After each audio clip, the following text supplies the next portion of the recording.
Sorry about that. Good evening, everybody. Tonight, it's just me. A while ago, I get this.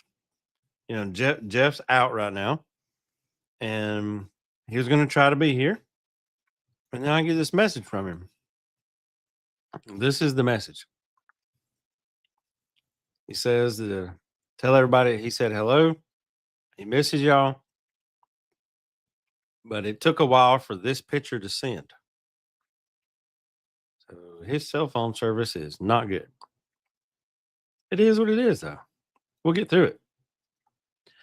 Some know or have seen, I've already gotten a couple messages. Rex is first and George is second. I've gotten messages from folks like, hey, I ordered this and I got this. And I sent them this image that I have right here. You know, the people that watch the show, you guys know why change is happening and all that good stuff. It's happened. Everything that ships out right now, it has the Show Pro branding on it. And we're finally able to go easily into those other countries. We've sent shipments to other countries and not had them returned or confiscated. So that has been huge for us. People are wanting it all over, not just in the Philippines. And this is helping us get it to the point where we can actually export it. So I appreciate everybody with their patience and everybody's support on that. Ethan, half a day, my guy. I got to be honest. I look forward to these. And this right here, all you guys saying hello from all over, I appreciate it. I look forward to seeing it every Monday. So keep it coming. Quick recap. Last week we were talking about water, what's good, what's not, what you want to look for, when you maybe should get it tested, things like that. So if your water is clear, low odor, no sediment or very little sediment, pH in the 6.5 to 7.5 range, that's going to be good for you and for your birds. Good way to check your sediment. Put it in a clear bottle, shake it up, and see if anything settles in a few hours. It's one way to do it. You're going to want to keep the water 50 to 70 degrees in the summertime. For our friends that are on the metric system or whatever, 10 to 21 degrees Celsius above freezing. In the wintertime, avoid standing algae. I use copper, lots of different things that you can use. We talked last week about adding bleach. And Jeff and I both encourage people to give the bleach time to off gas.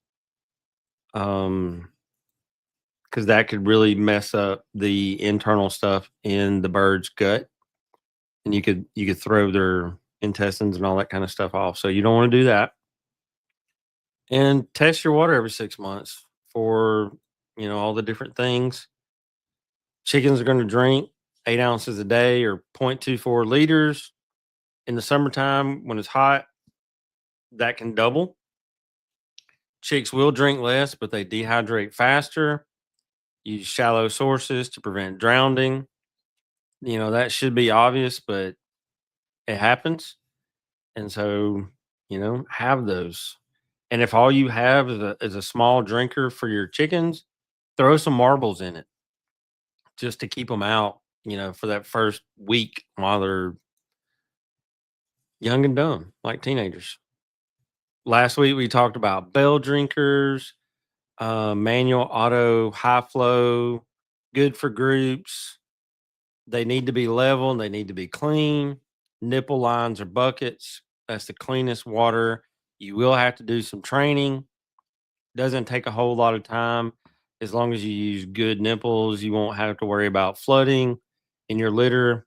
It will get wet because, they're chickens and they're going to lose a drop. But yeah, cup drinkers, intuitive. They will sometimes need a little more cleaning. They are good for mixed flocks, mixed age of birds, things like that. Continuous line systems, they are scalable. They require low pressure and filtration. They can be used with cups or nipples. We'll talk about that some because that's what I'm using, trying out this year. I'm using this nipple right here in the middle, the red one. There's some other examples that you can use. I'm using this cup right here with the yellow piece in it because there's no water in that cup until the bird pecks at the yellow piece. We talked about that last week. Y'all can go, if you're new here, you can go back and watch that and see it. The whole purpose behind that is to not have any water out, keep the system constantly flowing. In the wintertime, that the circulation is going to help prevent freezing. Using an aquarium pump or aquarium heater to heat the water is going to keep it from freezing. Keeping it out of the cups is going to keep it from freezing. All that's to keep it from freezing. And in the summertime, constant flow in water is going to help prevent algae. With it constantly flowing, also, when you put some ice down in the reservoir system, then that's going to let it flow through, and the ice is going to cool the water down for the birds. So, all that's behind that. Here's some pictures of a system that I threw away or threw together. On one side, you can see where I just ran a simple line down the back of some 39 by 39 pins, zip tied it, nothing fancy. I just wanted to get it there and see it work before, something more permanent. Chickens have been on it on my rooster yard now for 3 weeks. Water consumption is, in my opinion, a little higher because it's cooler and they hear the noise of it flowing through and they like it. But my birds are drinking more water. That's going to help. Say, well, why do you want your bird to drink more? Well, it's going to help with the feed conversion ratio, especially if you're using a lot of pellets, because it is going to help break that pellet down, get more of the nutrition in the bird to where it can use it. So more water will do that. Also, it's going to keep them hydrated and healthy. Now, obviously, there's times when you would want to limit that intake, and you're not going to put it on an automatic water for that. So, yeah, this is some pictures inside the reservoir again. Y'all can go back and watch that video. Think here's where we left off. Sanitation check. When you have everything automated, don't get too comfortable. You're going to want to make sure you stay on point with the sanitation, even if it's just looking. Check it out. Stick your arm down in the reservoir and feel the sides. You'll feel if they kind of feel icky. You'll see algae if they're starting to grow when you wipe. You'll see it there. You'll have that residue on your fingers. I can say also that in the 3 weeks the system's been running with the 2 pieces of copper down in the bottom, I've not had any signs of any algae at all, which has been really nice. I'm curious to see. I feel like that will last a very long time, but it's a test. I'm doing it for you guys to see just how much better it is, how much better the birds do over time, how much less work it is on me. The whole thing together. So I can tell you guys about it because I mean, hey, we all want to keep our birds healthy and happy. So yeah, weekly, I would recommend you dump it and scrub it with a brush. I have not, simply because I want to test and see how long it takes to get to where I can feel the slime or feel algae start to grow.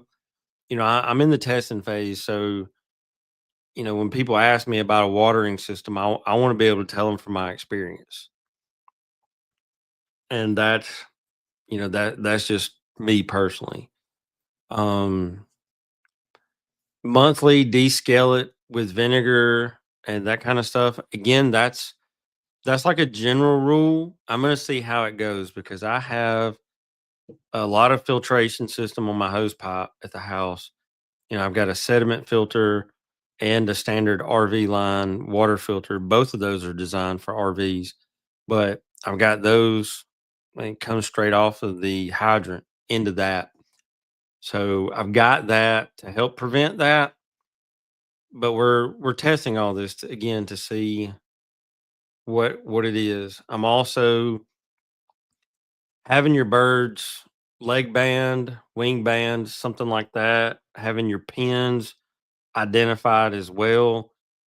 Another benefit to that is if you do have any kind of illness, knowing where it is, how old the birds are, who the parents of the birds are, whether they came from your flock or somewhere else, you'll know the genetics behind them to help you isolate about the any kind of issues that you're having and know what the illness is from. If this system works the way that Jeff sees a lot of them working in the commercial industry, if it works the same in the backyard, it should actually greatly reduce a lot of that stuff. So, Lewis has a good question here. He says, "Have you used a Dostron or any other water powered dose injector? Been thinking about that for apple cider vinegar." No, Lewis, I haven't. I will say I'm looking at them because I want to find one that I can integrate into this system. 3 weeks into it, I'm loving it. The system has been working great. Everything from turkeys to young chicks. Because I have some of my game fowl. I had some hatch out last week.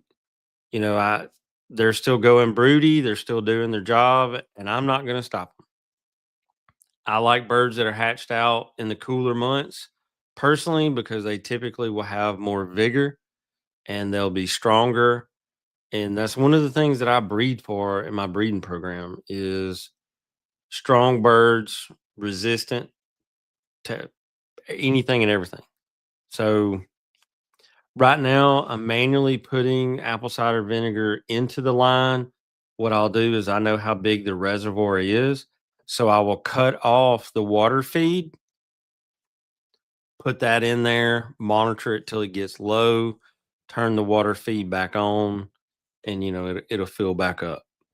But that is a future add-on plan because a lot of people, there's a lot of benefits to birds having apple cider vinegar all the time, whether it be for gut health, for regulating the pH in your water. If your water pH is way off, using that to help regulate the pH so the birds will absorb the calcium and other minerals in their feed better to give you a better feed conversion ratio. There's a lot of stuff that Jeff talked about last week that really has a positive impact, and it's all centered around the water being right. So that's why this is really important. And if lots of people ask us questions about it, so you know, let's figure it out. You can use a lot of DIY builds that I see. 5-gallon buckets. You know, 5-gallon buckets have so many uses around the farm. Like Dwayne says, if you spend some time on a bucket after dark, sitting in your yard, you will know more about the overall health of the whole yard than you can just by walking around when you're feeding. And there's a lot of truth behind that because when you're walking around feeding, you're feeding hour and a half, 2 hours before dark, ideally, or early in the morning is what some people will do. But ideally, you're going to put them to bed with a full belly. It's hot. Like that's the heat of the afternoon, especially in the summertime. You got sweat in your eyes. You're not thinking about that. You're not thinking about Is my bird raspy? Is this happening? Is that happening? Like, you're not thinking about any of that. You're thinking about sweat pouring down in your eyes, and you're thinking about it being really hot, or you're thinking about what's for dinner because you're tired, you've had a long day. After all that, go sit on the bucket. Listen to your birds, watch your birds. I have a green headlamp that I wear when I go back there at night because it is kind of dark. There's a tree canopy over, and I use that headlamp because the green light doesn't really startle the birds a whole lot, and it really allows me to just watch them. And that's when chickens are being chickens. They're not, worried about the pecking order. They're not worried about any of that kind of stuff at that time. They're just being chickens. With them being quieter like that, you can hear them if they're making noises they shouldn't. You can hear that. A lot of different advantages to it. So that's really important. And hey, if your family's like mine, they don't mess with you when you're outside in your chicken yard. So go out there and relax and, check your birds out, see how things are going. DIY builds, 5-gallon buckets, those are very, very common. To screw in nipples into the bottom. Those work really great. You just hang the bucket up. I will encourage you when you hang it by the handle to have two pieces on like either side of the part where you'll grab on the bucket to keep it sturdy. Because when it gets to where it has less water in it, or they're gonna try to roost on it too. That'll keep it from, tilting, messing up or whatever. But you can do that, put them in the bottom. You can also build a little platform for it with some scrap lumber and just let the nipples dangle where they stick their head up underneath it. That works really well. You can take PVC and make a manifold with a pressure regulator and a float valve. All my reservoirs have float valves in them. I've used tons of different designs over the years. The most reliable is probably the Renocoop. It has a really nice design to it. It's a lot like the inside of a toilet bowl. Um, the float valve is internal to the housing, so you don't have to worry about it getting hung on something or messing up. And they even include a 90-degree connector for the hose pipe. So, the hose pipe's not going straight off the side of the reservoir, adding strain to it and stuff like that. Also, when your hose pipe's going straight off, they'll tend to want to, roost on it.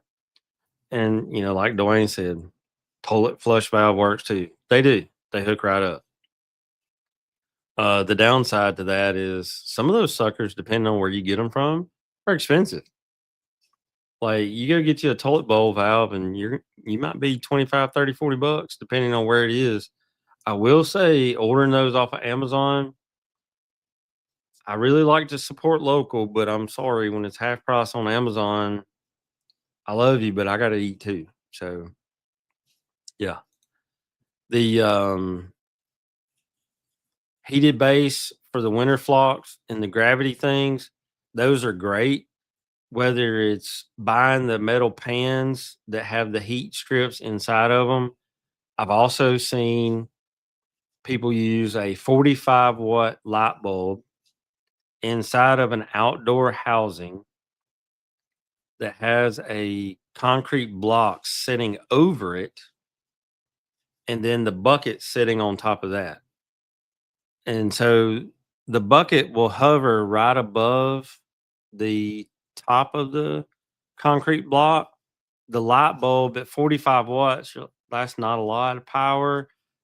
Probably won't work with an LED because they don't put off hardly any heat at all. But the heat from that 45-watt light bulb heats that water up enough to keep it from freezing. And that's even been true as far north as like Michigan and Vermont. So they have some really, really cold times up there. So that can work for you as well.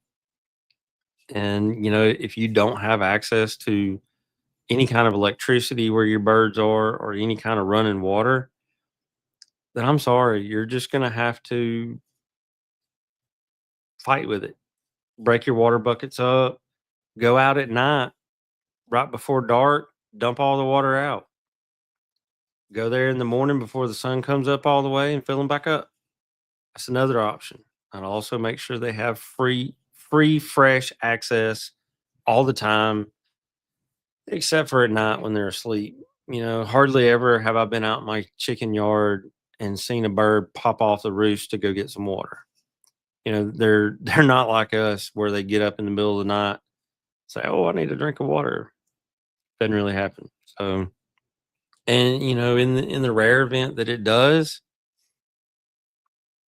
it's freezing cold. Like, stay on your roost. Let's see, troubleshooting. That's going to be a thing. Any kind of watering system, there's going to be problems, and you're going to need to know how to fix them.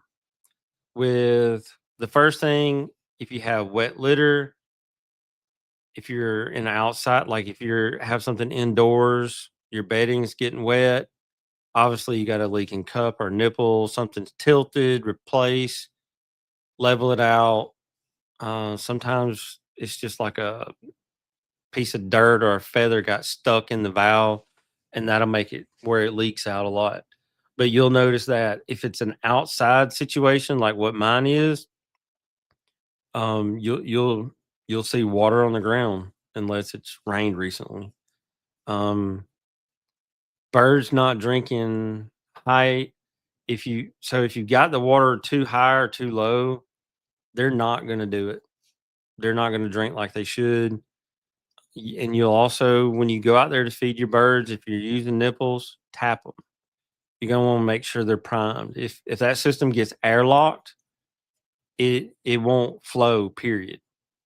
And that's a problem too. Green slime. You need more shade. You need to clean it more often. Again, this is management. This is all management right here. You know, we talk about putting waters in the shade because in the summertime, you're in the shade. If you're outside, you want to be anyway. Your birds, if they're free ranging, you'll see them in the shade. Put the water over there where they are. Also, don't use any kind of transparent waters. The ones that you get from the store that have that white top and the red base, you can see through that. If you got them, you know, if you don't swap the water out every day, you're going to have algae. Well, if you work a lot or if you travel, that's a problem. So you can combat that. Paint them black, put copper pipe in it, anything like that. Let's see. If I expose chicks to coccidia from old litter from adult pen and treat them with amprolium, can this make them immune to coccidiosis? Not really. Um, there's a lot of people that will put dirt from the run in the brooder and exposing them to that stuff. There's several ways you can look at that. Okay. I don't get dirt from out in my chicken runs and use it to expose them. I brood birds for a short period of time. And once all the stuff goes in the brooder, nothing comes out except the water. I clean the water, but like I have feeders that are designed where they can't get on top of them when they get 3 to 4 weeks and they start roosting. They can't get on top of them, so I don't have to worry about them pooping in them. That's, you know, having proper feeders is big for that. And the water, I take it out and wash it because, you know, I don't know how a chick will poop in the water, but they will. But as far as like the bedding and all that stuff, I leave it in there. And I do that because it exposes them at a very gradual level, progressively more and more and more each day. And, you know, they're going to have coccidia in their gut wall from the get go. And it's what you do on the management side that keeps their stress down to where it doesn't really cause a problem. Are you giving them whole milk or raw milk on that third day, on that seventh day, on the 14th day, on the 21st day?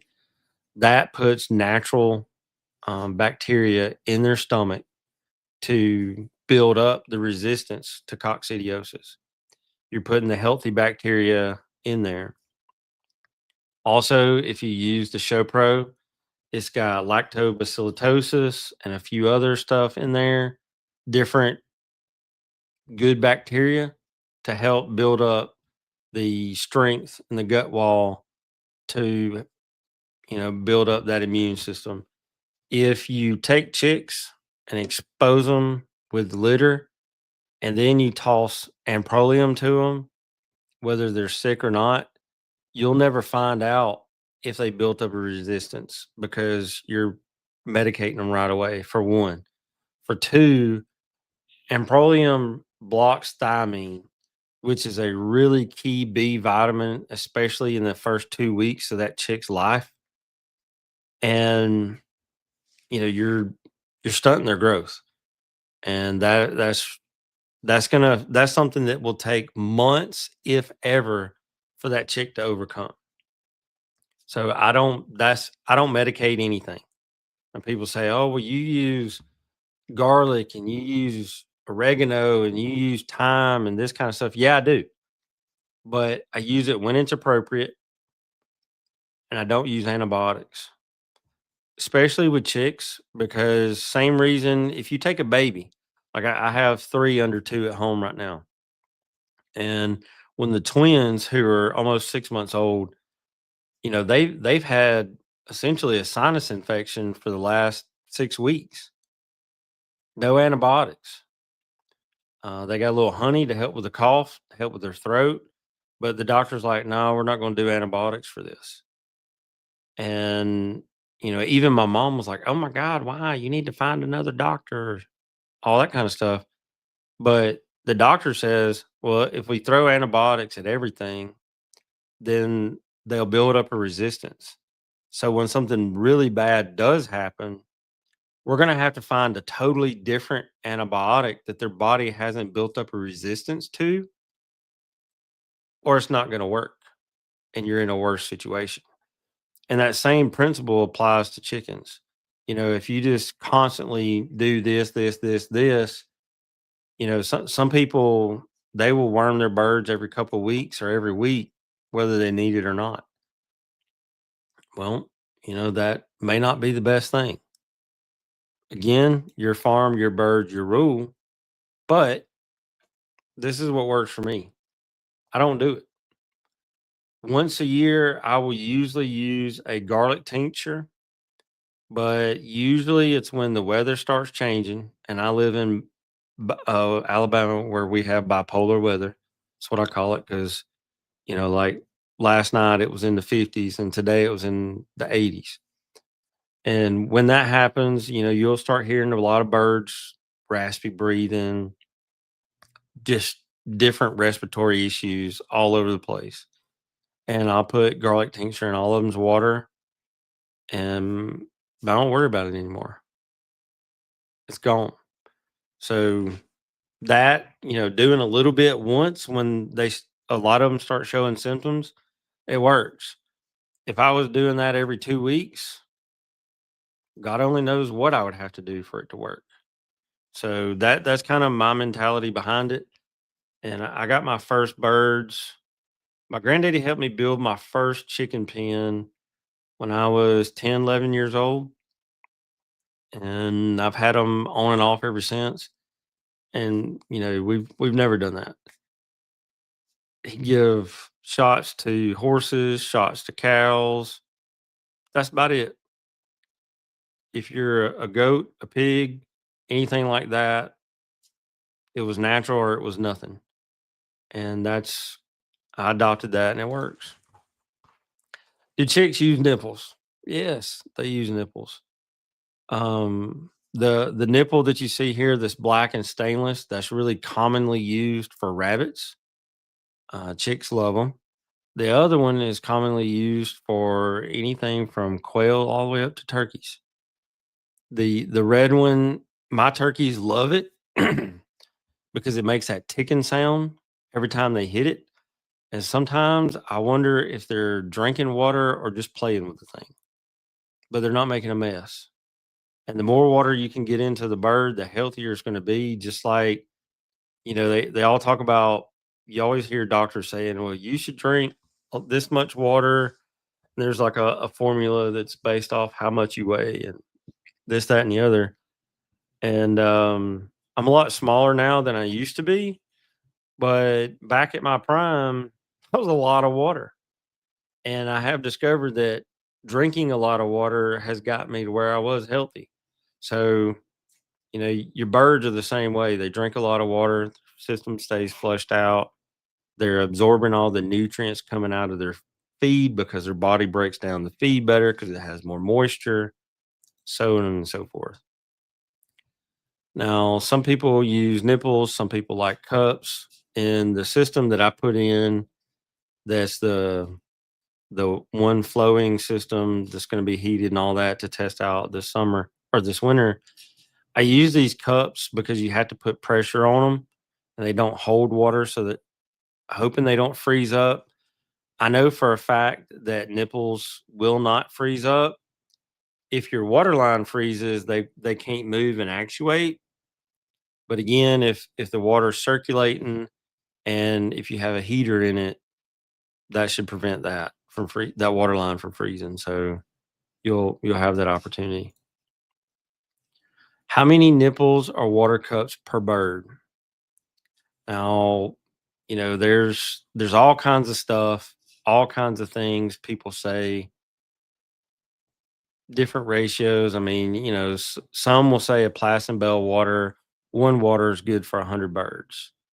Well, then you put 100 birds into an area and you see that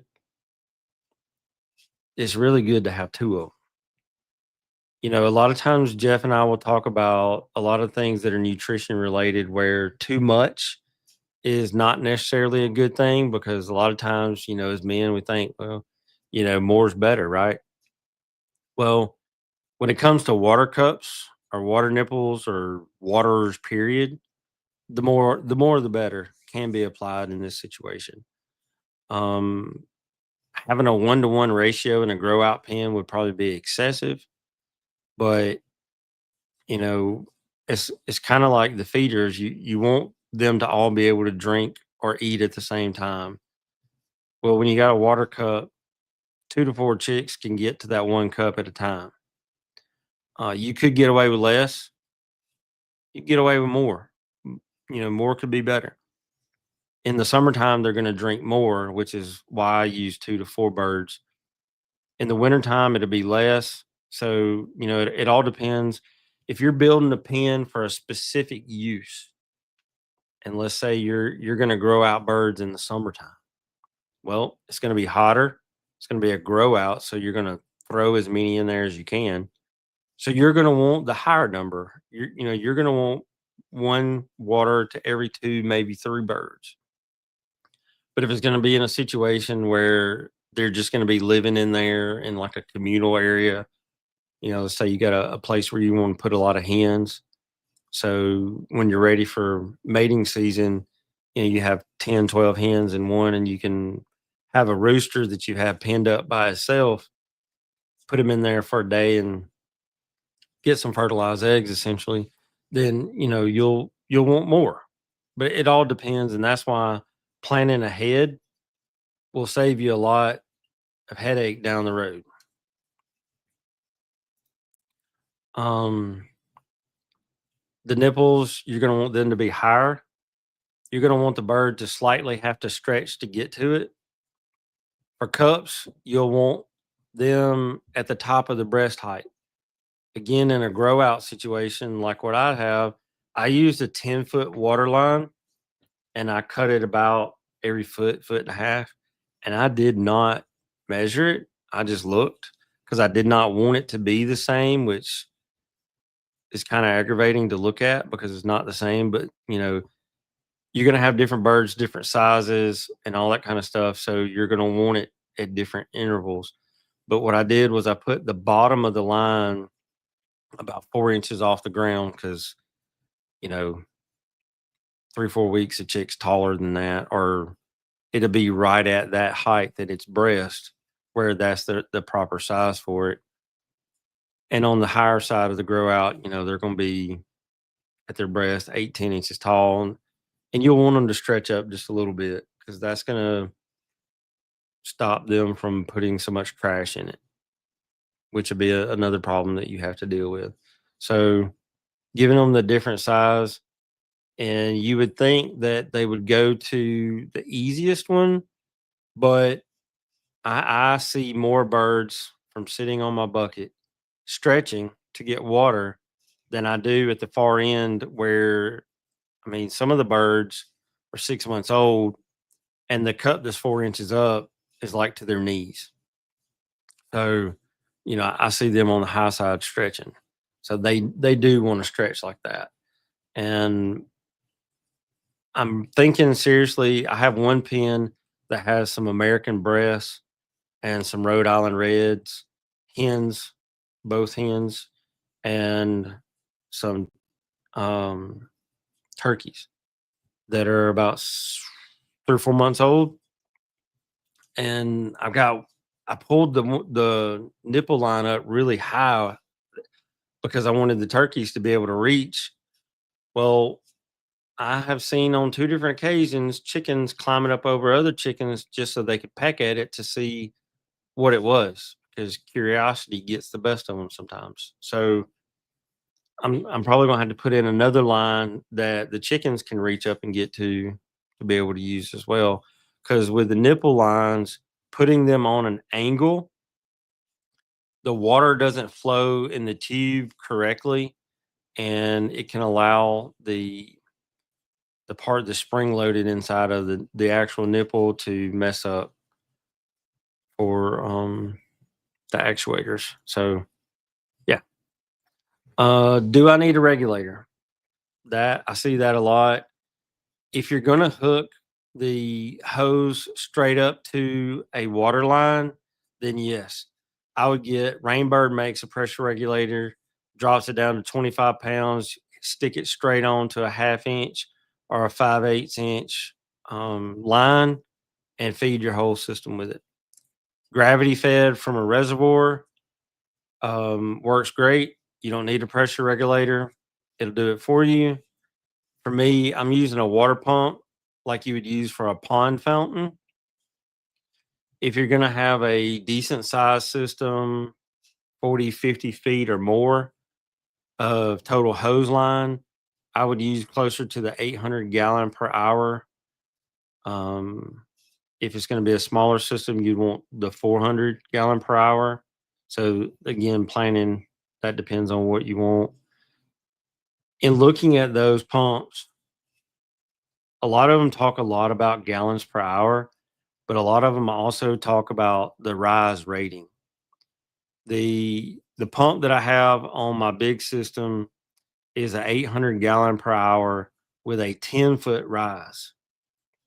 I had to cut it down because it is adjustable. I had to cut it down right now. The good thing about it is when I tie the rest of the yard into it, it'll be able to push all of that and keep it fed. So the rise part you definitely want because you're going to put the pump down at the bottom of your reservoir and it's going to have to push it up and through to start your system. And, gravity will push it along as it goes. Does anybody have any questions? If you do, throw them in the comments. And, I'll either give you the answer from the research that I've done the last several weeks, or I'll find the answer and post it later, whatever works. Best summer tip that I could say is shade, shade, shade, lots of shade, because if your reservoir is in a shaded area, it's going to help keep the water temperature cooler. Midday water swaps, if possible. Ensure multiple watering stations. I had been in the past using milk jugs because I can freeze them and just, drop them in before I take off to go to work. But Jeff brought up a really good idea, and I'm looking for some silicone pieces, or I'm just going to use like some 3 gallon water buckets, fill them up, set them down in deep freeze, let them thaw out or let them freeze, and then dump them in the reservoir tank in the morning. That'll be a huge chunk of ice, which should take longer to thaw out, which should cool down water all day or a lot of the day. And I think I'm going to try that out next summer. I really feel like that'll give my birds cool water all day, cooler than just having it in the shade. I mean, yes, it's a bit much, but we ask our birds to do a lot for us. Least we could do is give them a cool drink of water and something good to eat. So that's kind of how I look at it. And also, I had a guy today that was like, right now I spend, I think it's like $25 for 80 pounds of feed. What you're suggesting is going to be a lot more expensive. I'm like, yeah. Just out of curiosity, what would you pay for your first pair of birds? And the guy's like, oh, we don't want to talk about that.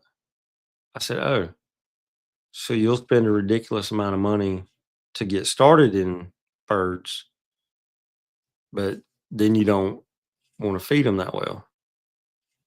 Think about that for a minute. And the guy got really quiet. He was like, you know what? That does make sense. What do I need to do?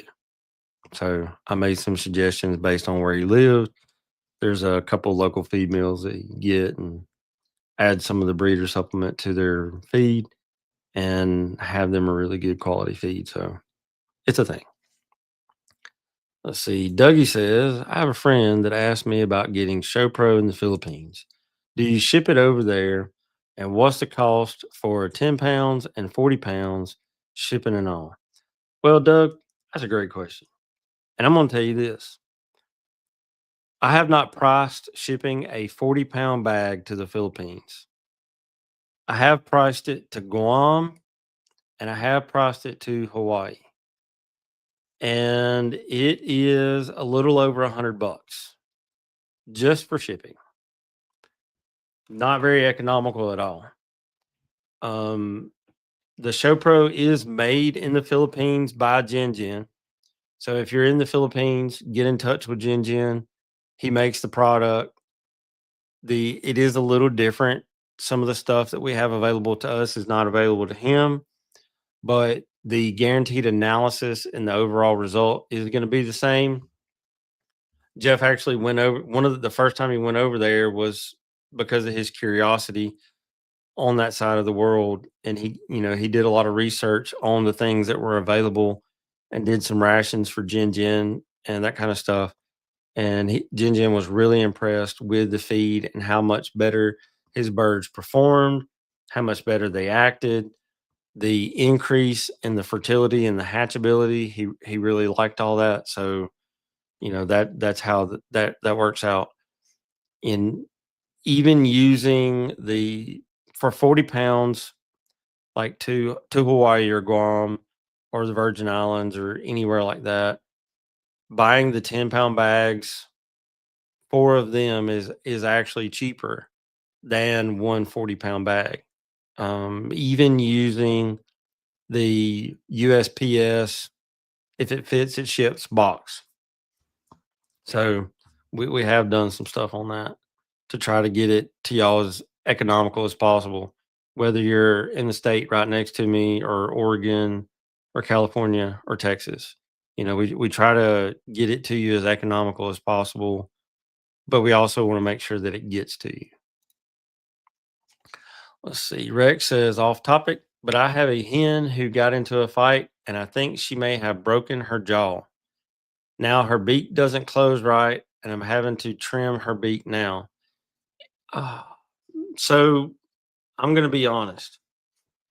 If that bird, if I have her sisters, if she's a part of my breeding program, but I have her sisters, if her jaw is not broken and she gets better, then I would keep her. But if she can't use it, I'd say a week, then I would cull that bird. Now, if that is a bird that is the only one like it that you have, I would put her in the best spot that I could. I would make her feed a wet mash and feed it to her. I would treat her like a queen, and I would hatch every single egg I could. I would be collecting eggs and setting them every week and hatching everything I could to try to get that set of genetics to carry on in my breeding program. Um, you know, a broken jaw like that, the split beak, you see that that's split beak is typically genetic, but either way, those birds, unless you spoon feed them every day, they're not going to have a happy, productive life. So, is in my opinion, it's best to not make them suffer. And I say that because I had a couple years ago, I had a bird. This one's a kid named Tyrell. One of my kids did, and great bird, triple ace, winner in the shows.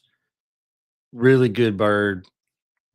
I don't know what happened to him, but he just got like really bad off. And I brought him in the house because I did not have brothers. I did not have sons. I had some hens, none of the others.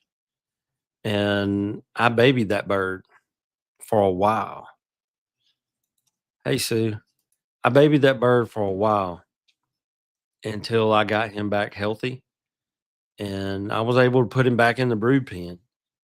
And I was able to get a bunch of sons off of him, but I started hatching out everything I could.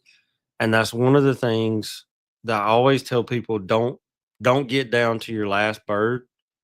And when you get like if you're just getting into birds and you get like your foundation flock or your starting pair or trio, whatever you want to call it, protect those birds, put them in a really good enclosure, feed them really well, take really good care of them, and hatch as much as you can.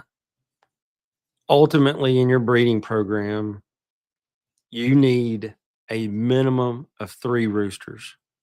You want the king, you want the heir, and you want the spare. You want the bird that is perfect for what you want it to be. Like if you write down all the traits that the ideal rooster will have, you work till you get that bird, and that is your king. Then you find number 2, that's the heir, and number 3 is your spare. And then you protect those birds. You take the others to shows. You know, you got to protect your blueprints. No matter what you're breeding birds for, you got to protect them. So that comes from everything from good water, good clean food, good living environment. You know, a lot of the sickness and stuff that birds get, it's actually our fault. It's a management issue. You know, you say, "Oh, my bird got bumblefoot." Okay, why? The bird's, you know, a year old. Why did it get bumblefoot? Do you have really, really hard ground? Did he get a splinter in his foot because you didn't take care of the roosting poles? You know, what did that come from? More often than not, it's our fault because we didn't clean up after our birds or whatever. So you got to do that. You got to take care of them, and they will take care of you. The heated base, we talked about those. Aquarium heaters. Look, I know somebody in Wisconsin that raises quail, and they use a 4-inch piece of pipe in their quail cages, like on the side, and have horizontal nipples that they access. They drop an aquarium pump down, I mean, an aquarium heater down in the bottom. I've literally seen pictures with so much snow that they had to dig out the front of the quail cage to feed their birds and collect eggs. So, that type of stuff will work anywhere. The jars of honey in the reservoir, I get that sounds stupid. I thought it sounded stupid too, but it worked for me. I did it last winter. I used it before I got all my breeding pens swapped over to the Placid Bell waters. I had buckets that had the cups and the breeding pens, and I put a jar of honey right next to the cup inside the bucket. Honey freezes at a lot lower temperature than the water does, and it worked. Don't really know the science behind it. That's one of those things, it just works. So, takeaways, make sure the water is clean and accessible. That's the most important part. Fancy, hey, fancy's cool. It gives you bragging rights. It looks good when you take pictures, especially if we were one of those people that likes to do a lot of videos and sell a lot of birds. Fancy's great. But ultimately, it needs to be clean and accessible. Match your system to the climate and the flock size and your chore style. I like for mine to be automated because if I'm doing my chores, a lot of times I'm in a hurry. I may have a toddler crying, wanting me back, or I may have the toddler helping daddy. Guys, we all know what it is to have a 2-year-old or 18-month-old helping you do your farm chores. And I use the word help loosely. So, you know, match them up to what you're going to do, make a plan separately for summer, heat, and winter freeze. You need to think about both of those for your climate when you put your system together. Definitely make sure redundancy and sanitation is important. One of the things that I'm going to do with my reservoir is I plan on building a platform for it. I've got the wood for it already. I just haven't put it together. But I'm going to build a platform for the reservoir to get it 5 feet off the ground. 5 feet off the ground in the wintertime is going to get it in the sunlight faster, which will also help it prevent it from freezing. But I'm going to drill a hole into the bottom of it, and I'm going to have a tube coming out of that hole and going into the feed side of the water line, to where if I lose power and my battery backup dies, gravity will pull water out of the reservoir.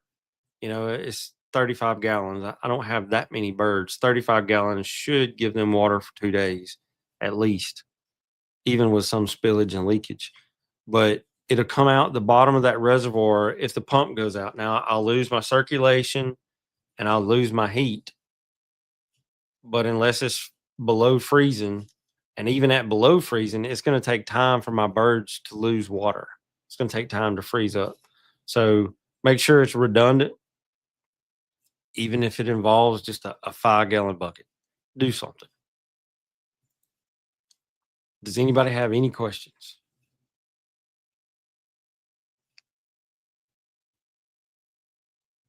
All right. Here's the social medias at the bottom. Y'all can get me there. Send me a message on Facebook, info at ShowPro USA, info at ShowPro Farm Supply. Any of that gets an email to me. Send me an email. The Rapido Rooster at gmail.com is going to stay alive. That website's going to stay alive. You will see the branding and stuff update on it to change, but that all that stuff is already started. So you'll see it. This is what it's going to look like. We're growing. We're doing things, and we're trying to be international. And right now we are shipping quite a bit overseas. Next stop is I've got to get my feed export figured out. That's going to be my next thing is actual exporting the feed. And there's some things that we're trying to figure out with the freshness on that, because I'm not going to use any kind of preservatives in the feed. I got to figure out the logistics to get it somewhere fast enough to where it's fresh for a reasonable amount of time. So that's all stuff that we're looking at as we grow. Those of y'all that have been with us since the beginning and ever since, I appreciate it. My family appreciates it. All of us do. It's been a huge blessing as to how much this has grown. Years ago, when I first met Jeff, I would have never in my life thought that there was this much desire for good, solid feed. And there's people that say, I want the best for my birds and I don't care what it costs. And they get it. And there's also people like me that are doing so much to make sure that their birds have that they're tired and they just want to open a bag, but they want to make sure that their birds are getting it right. So, again, that's why when I went to Jeff and I was like, hey, look, we've got the supplement. It's great. I want to do a feed because, well, personally, I'm tired of fixing feed every couple of days. And so that's where the feed came from. See y'all next week. We would like to take a moment to thank our friends over at ShowPro Farm Supply for their generous sponsorship and support. Whether you're raising heritage poultry, show poultry, game fowl, or other species of livestock, ShowPro offers custom formulated feeds and supplements to help your animals reach their full genetic potential. And they don't stop at livestock. They also carry Alumacoop's movable poultry housing, plus a full line of Fertrell farm and garden products, so your whole homestead gets what it needs to thrive. Check out ShowPro Farm Supply, where nutrition meets know-how.